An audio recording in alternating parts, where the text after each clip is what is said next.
Bonjour à toutes et à tous. Le master de droit fiscal de l'Université de Bourgogne, dirigé par le professeur Martial Chadefaux, vous propose, à l'initiative du professeur Régis Vabre, ce procès fictif portant sur le rachat de titres.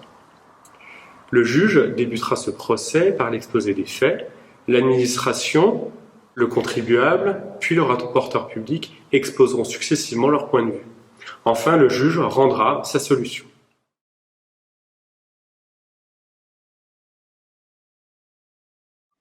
Un contribuable et son épouse ont constitué en 2001 une SARL dont le capital social s'élevait à 8 000 €. Il était divisé en 500 parts sociales d'un nominal de 16 € chacune. Le contribuable détenait 499 parts sociales et sa participation s'élevait à 99,8%, le reste étant détenu par son épouse. Lors des assemblées générales extraordinaires d'avril et juin 2019, les associés de la SARL ont décidé de racheter 375 parts sociales des 499 détenues par le contribuable, dans le but de réaliser une réduction de capital par annulation de ces titres. Les parties ont convenu d'un prix total de rachat de 800 000 €.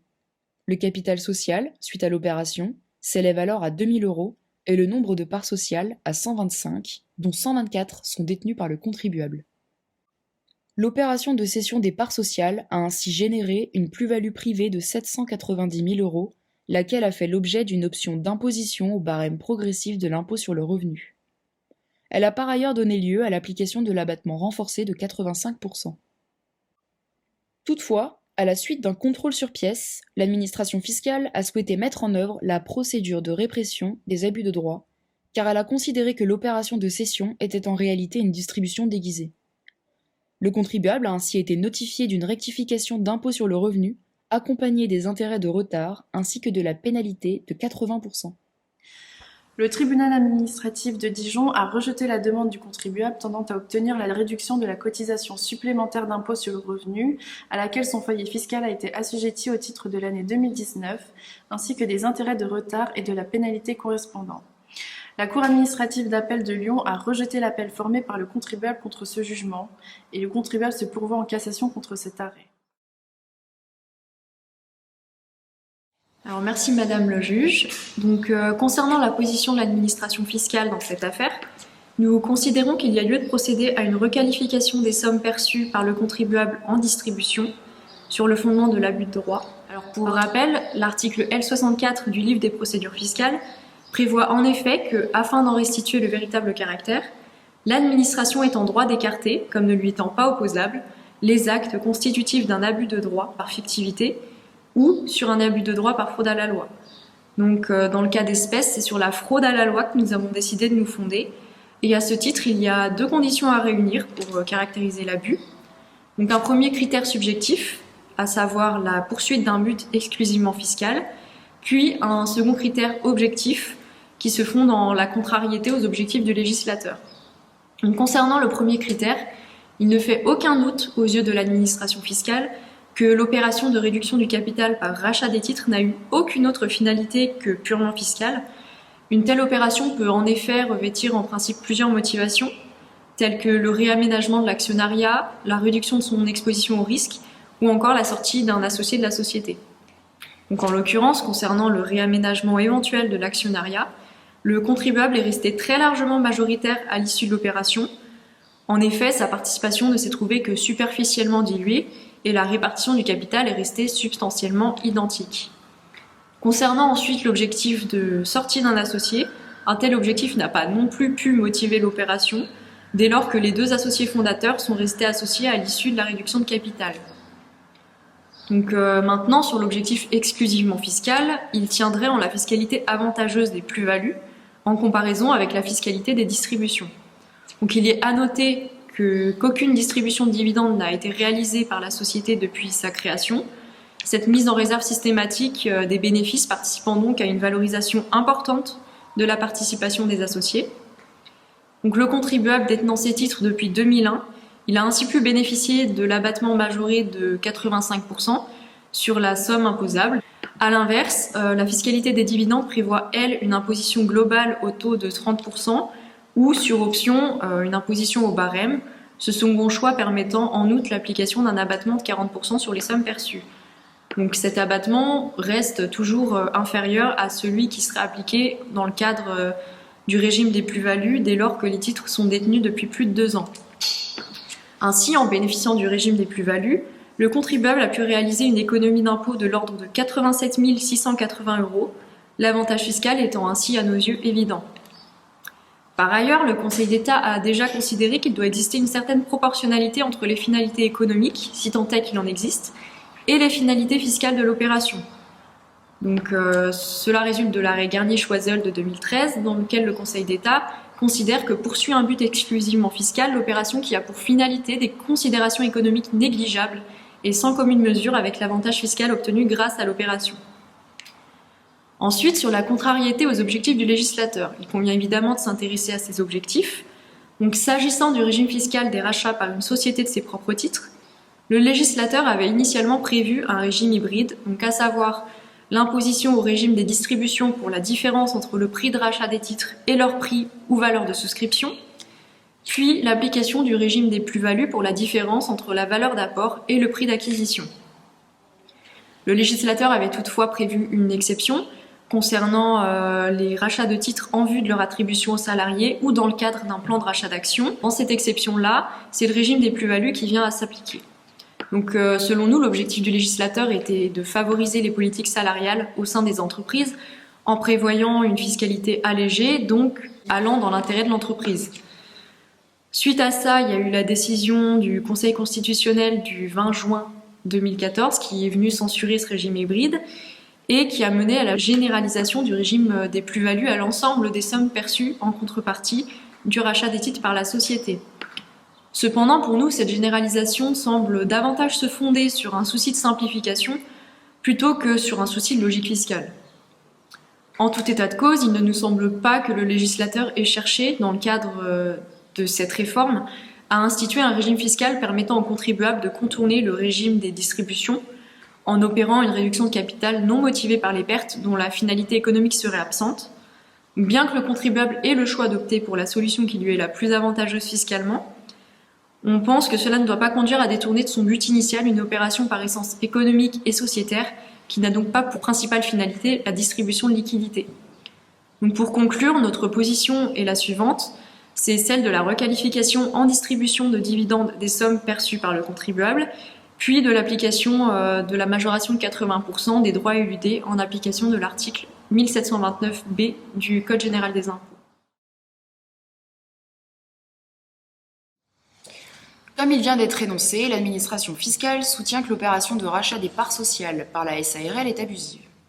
En effet, elle estime que son mode de réalisation est contraire aux intentions du législateur et qu'elle a été réalisée dans l'unique objectif d'appréhender une partie des réserves tout en bénéficiant du régime des plus-values sur cession de valeurs mobilières qui a ouvert droit en l'espèce à l'abattement majoré pour durée de détention de 85%.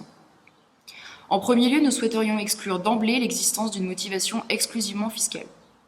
En effet, notre client a souhaité obtenir des liquidités afin d'anticiper sa retraite et récompenser sa bonne gestion de la société qui se trouve en excellente santé financière. Il a ainsi mené une politique de gestion visant à la mise en réserve systématique des bénéfices qui ont été dégagés tout au long de l'existence de la société. Dans cette optique, il n'a jamais procédé à aucune distribution à son profit. Cette politique n'a pas été menée dans le but de bénéficier d'un régime fiscal privilégié à la sortie, mais bel et bien d'assurer la pérennité de l'entreprise. La preuve en est, puisque notre client a conservé cette ligne de conduite jusqu'en 2019, soit 5 années après que le régime fiscal du rachat de titres ait été assoupli. En 2019, il s'est donc retrouvé face à un choix. Soit il procédait à une distribution de réserves, soit il procédait à une réduction de capital non motivée par des pertes précédées d'un rachat par la SARL de ses parts sociales. La première option a d'emblée été évacuée. D'abord, le régime fiscal propre aux distributions s'est révélé désavantageux par rapport à celui des rachats de titres. Notre client a donc préféré opter pour la voie fiscale la plus avantageuse, comme le lui autorise le Conseil d'État ainsi que la doctrine administrative. Ensuite, il ne souhaitait pas vider la société de sa substance par une distribution importante décorrélée d'une réduction de capital, alors que celle-ci lui aurait pourtant permis d'améliorer son ratio de rentabilité.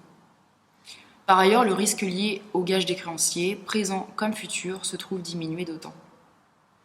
Ce choix lui a donc permis de servir ses propres intérêts, mais également ceux de la société. Par conséquent, l'opération n'a pas été réalisée dans des considérations exclusivement fiscales. Quand bien même vous ne seriez pas convaincu des nobles intentions de notre client, encore faut-il établir la contrariété de l'opération réalisée aux intentions du législateur. L'administration fiscale a donc souhaité rectifier l'opération comme étant génératrice d'une distribution et non d'une plus-value. Pour ce faire, 2 possibilités se sont offertes à elle. Soit elle considérait que l'opération de réduction de capital, dont l'objectif de notre client était d'appréhender une partie des réserves, est abusive, car le droit de société ne le permettrait pas. Recourir à une réduction de capital dans ce but serait, selon elle, contraire aux intentions du législateur, qui n'aurait pas souhaité que cette opération ait pour unique objet une appréhension des réserves. Notre client aurait donc dû, dans cette considération, recourir à une réduction de capital dans un objectif autre que celui d'obtenir des liquidités. Soit l'administration considérait que la réduction de capital n'est pas en elle-même abusive, auquel cas l'opération serait conforme au droit des sociétés, mais que c'est son mode de réalisation qui génère un abus. Notre client, dans cette considération, aurait donc dû procéder à une réduction du nominal de ses parts sociales plutôt qu'à leur cession au profit de la SARL. L'opération de rachat serait alors contraire au droit fiscal, car le législateur aurait prétendument souhaité réserver cette opération de rachat à des motivations bien précises. La motivation de l'administration fiscale ne nous semble pas très claire, c'est pourquoi nous souhaitons contester toute contrariété aux intentions du législateur, que ce soit sur le fondement du droit des sociétés comme du droit fiscal. Concernant la contrariété au droit des sociétés, l'administration fiscale semble vouloir enfermer la réduction de capital non motivée par les pertes dans une série de motifs non prévus par le Code de commerce. En effet, l'article L223-34, relatif aux sociétés à responsabilité limitée, se contente d'ouvrir la possibilité de réaliser une telle opération à la seule condition que le gérant ait été autorisé à acheter un nombre déterminé de parts sociales afin de les annuler. La loi du 24 juillet 1966, à l'origine de cet article, étant muette, il nous semble bien compliqué pour l'administration de prêter des intentions au législateur. Si le droit des sociétés reste silencieux, tel n'est pourtant pas le cas de la loi fiscale.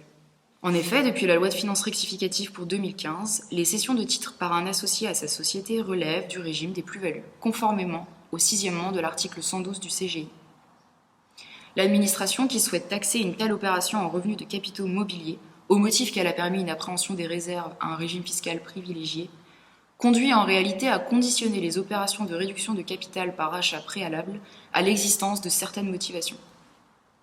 Le service souhaite donc établir une différence de régime fiscal en fonction de l'objectif poursuivi par le rachat. Cette dichotomie de régime fiscal a pourtant été déclarée inconstitutionnelle par le Conseil constitutionnel dans sa décision QPC du 20 juin 2014. À l'origine, le régime fiscal d'une opération de rachat de titres différait, comme l'a rappelé l'administration fiscale, selon le motif de rachat. Le Conseil constitutionnel a ainsi été saisi sur cette distinction. Il a considéré que l'associé cédant ne se trouvait pas dans une situation différente selon le motif de rachat poursuivi par la société. Cette distinction était donc inconstitutionnelle, car elle rompait l'égalité devant les charges publiques. Le Conseil a ainsi laissé la possibilité au législateur soit de généraliser le régime hybride, de généraliser le régime des distributions, ou bien de généraliser le régime des plus-values à l'ensemble des opérations de rachat. Lors de l'adoption de la loi de finances rectificative pour 2015, le législateur semble avoir préféré favoriser sa motivation initiale, à savoir la participation des salariés aux fruits de l'expansion de l'entreprise, ainsi que l'assouplissement des plans de rachat d'actions, au point d'étendre ce régime avantageux à l'ensemble des opérations de rachat de titres. C'est donc un choix d'opportunité qui a été réalisé. L'administration fiscale ne pourrait soutenir l'intention du contribuable d'agir à l'encontre des intentions du législateur qui a pourtant agi en connaissance de cause. Le rapport de la Commission des finances présenté par de Montgolfier au Sénat préalablement à l'adoption de la réforme précise d'ailleurs que le régime des plus-values semble être le plus adéquat car, je cite, « Du point de vue des contribuables, les enjeux associés à cette définition, sans être nuls, sont moindres que par le passé, puisque l'ensemble des gains, qu'il s'agisse de revenus distribués ou de plus-values, sont en principe imposés au barème progressif de l'impôt sur le revenu, seul le régime d'abattement se distinguant entre ces deux types de revenus. Il en résulte que l'administration rétablit nécessairement la distinction initiale qui a pourtant été déclarée inconstitutionnelle. Son positionnement conduit alors à frapper pour partie l'opération réalisée, des conséquences fiscales antérieures à la réforme. Nous en concluons que c'est l'administration qui se place en contrariété aux intentions du législateur. L'opération de rachat réalisée n'est ni contraire au droit des sociétés, ni contraire au droit fiscal.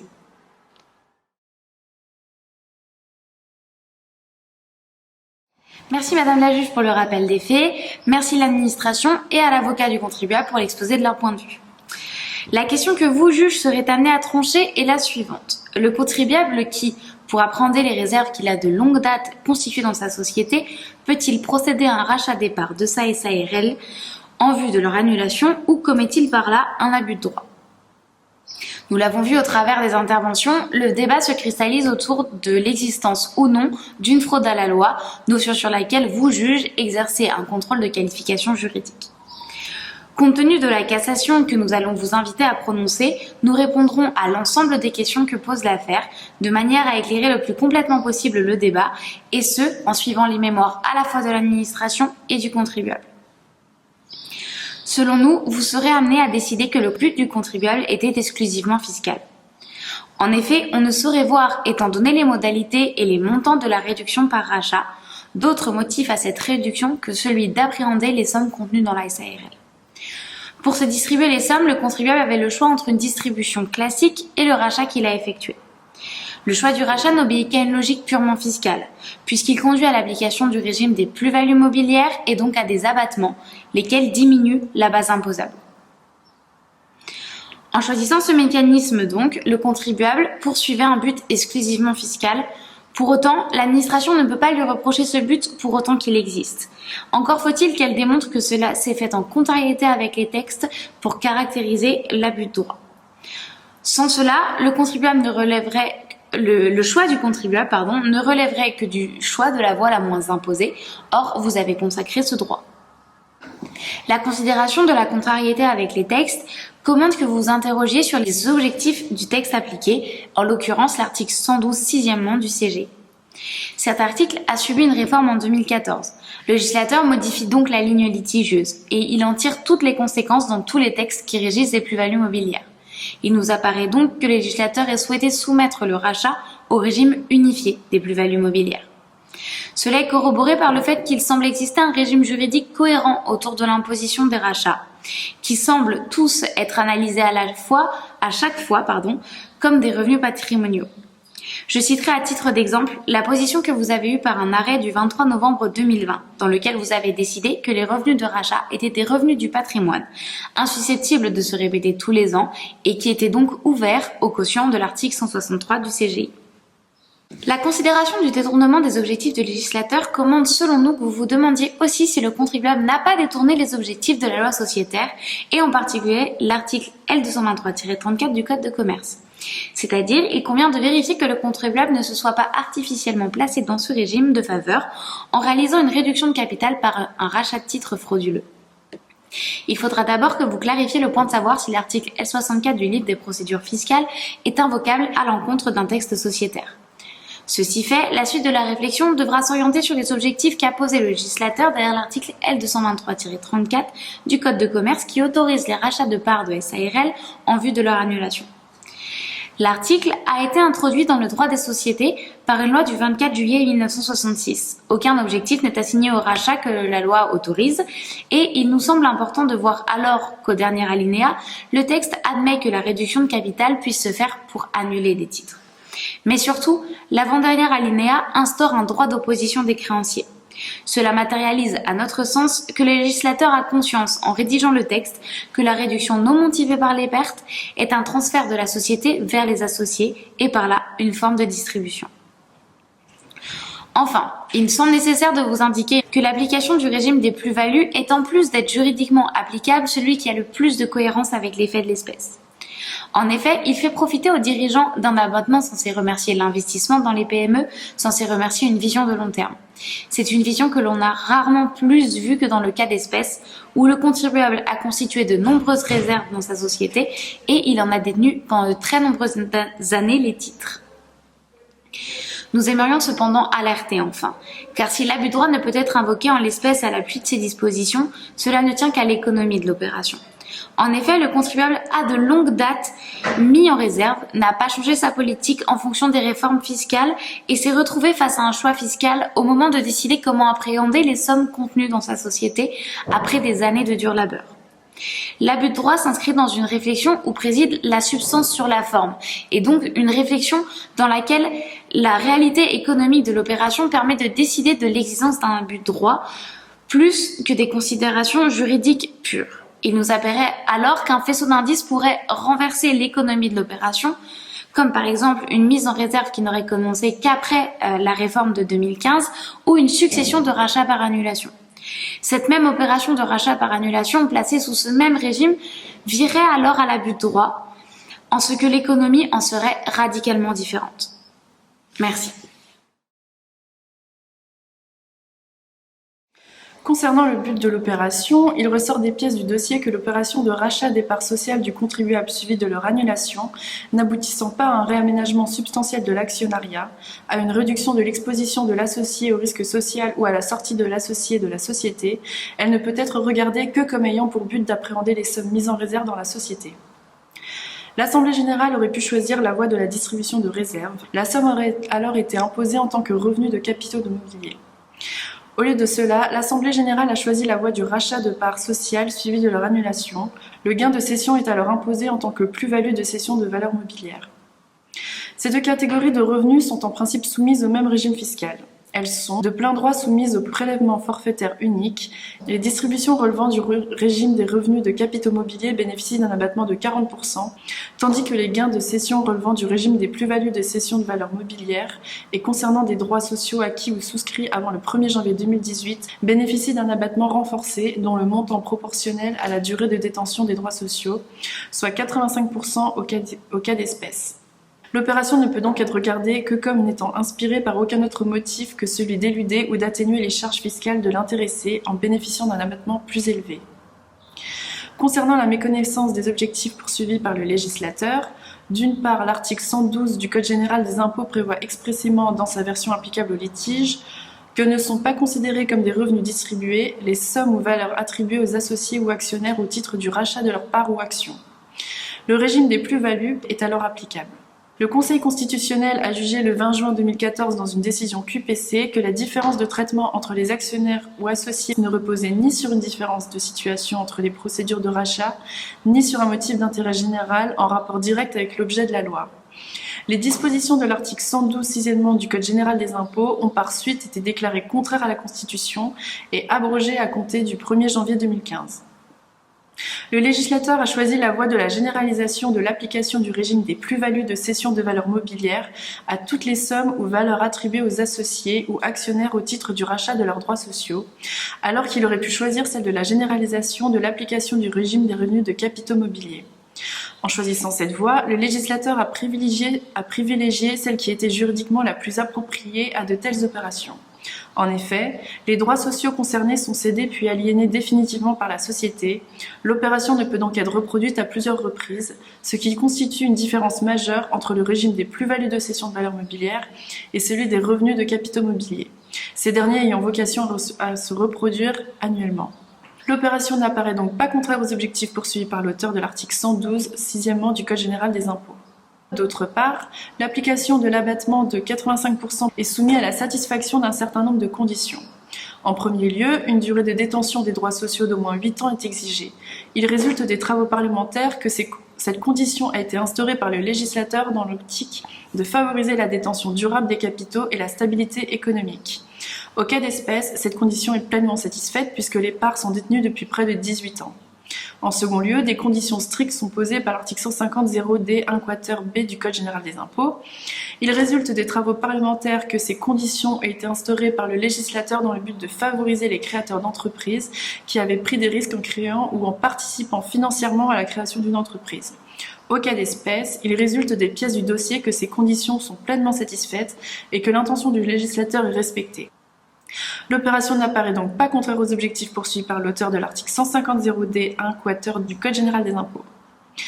Il résulte de tout ce qui précède que l'une des conditions cumulatives posées par l'article L64 du livre des procédures fiscales pour caractériser un abus de droit par fraude à la loi, à savoir la contrariété aux objectifs du législateur, n'est pas satisfaite. La procédure sur laquelle l'administration fiscale fonde son rehaussement n'est donc pas applicable. Le contribuable est fondé à soutenir que c'est à tort que le tribunal administratif de Dijon et la cour administrative d'appel de Lyon ont rejeté la demande du contribuable tendant à obtenir la réduction de la cotisation supplémentaire d'impôt sur le revenu à laquelle son foyer fiscal a été assujetti au titre de l'année 2019, ainsi que des intérêts de retard et de la pénalité correspondant.